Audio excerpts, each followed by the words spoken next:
Royal editors Roya, Nikkhah and Kate Mansey join us now. Good morning, ladies. Interesting times for Prince Harry, milestone birthday, but there was a bit of an announcement this morning from him as well, wasn't there? What did he have to say? We have had a statement that he's given to the BBC talking about his milestone birthday and saying how he felt very anxious about his 30s and turning 30, but he's very excited about turning 40. And he then goes on to talk about how his sort of modus operandi is, I want to keep showing up, doing good. And then he talks about how his two children, Archie and Lily, have completely changed his perspective on life and given him a new purpose. OK, well, that's all fair enough. That all makes sense. But what we really want to know is, will there be a party and who is on the guest list? Well, it does seem that there's going to be some sort of bash for family and friends, they say, in Montecito, where they live, in California. Yeah. And what a nice party it'd be to be invited to that. And then he's going to have a weekend away, I'm told, with his friends, some of his closest friends, so that he can celebrate like that. But obviously we remember Harry used to be the party boy, but it seems that as he's got older, he seems to have chilled out a little bit more. So perhaps we won't see the scenes that we've seen in the past of trips to Vegas and such like, which he won't want to replicate. Vegas won't be on the list, I'm assuming. But we know that they mix with a lot of A-listers, and there's been talk about whether the A-listers like Oprah and people like that have distanced themselves from the couple. But recently we've seen Meghan and Oprah again at a book launch, doing some events together. So I'm sure maybe hasn't cooled as much as it was reported, I think. Yeah, and I think, you know, they're in a kind of happier place. As he turns 40, I think he's right, that he's got loads to look forward to.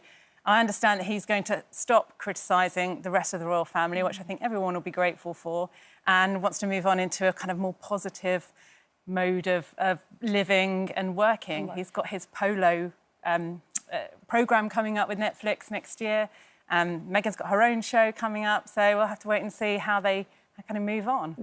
You talk about the sort of A-listers that they are friends with. What about old friendships, Roy? Do they still exist? Is he still friends with people from school days and people from back here? He is. I mean, he's got a few very close buddies over here that he's still in touch with, people like Charlie Van Strabenzi, he was at Ludgrove School with, Mark Dyer, who was an equerry previously to the Prince of Wales, who was a bit of a sort of older brother figure to both William and Harry. He's still in touch with him.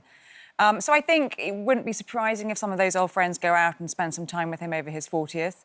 Charlie's been out there to visit him, hasn't he? A couple of years ago. We saw them cycling around Montecito. And... So he's still in touch with some of the old crew. But I think, you know, America and California, it's all about the new life for him. And you know, he keeps talking about the new perspective he's got over there and looking forward. Yeah, we assume Prince William will not be on the guest list. I think we all still believe that rift is there. There's a lot of strain.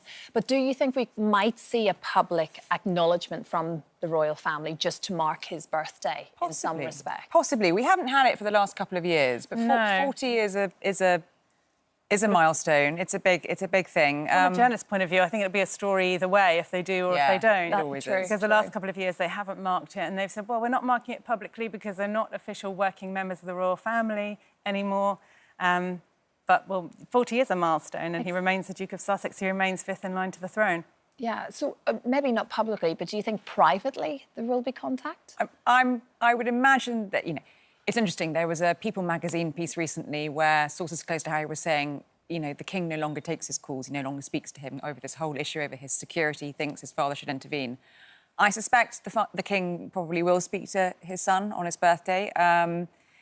If he does, it's likely that you know, we might hear about it, but I don't think there'll be any contact between William and Harry. There won't be kind of cards and champagne being sent from William, I don't think. They haven't spoken for a couple of years, and I don't think that'll change on Sunday. Yeah, but maybe that's what's needed. Just quietly sort of try and create some relationship again. We don't need to know at this stage. Well, I know you two do. Yeah, I think that's maybe that's the way it should be. It's private conversations that have then... Remain private. That have then come out into the public fold when I think members of the royal family would much rather they had stayed private, whether that was in spare or...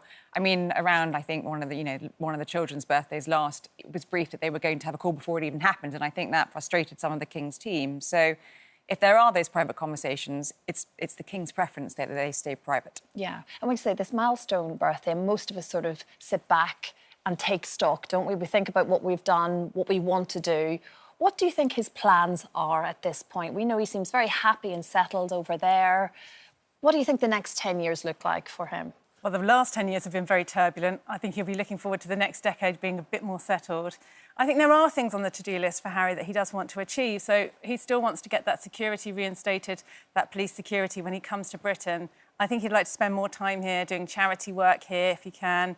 He's going to be in Whistler next year for the inaugural Winter Games of his Invictus Games, which is this Paralympic-style competition for wounded servicemen. And then that's going to return to Birmingham in 2027. So this country will be hosting that in a couple of years.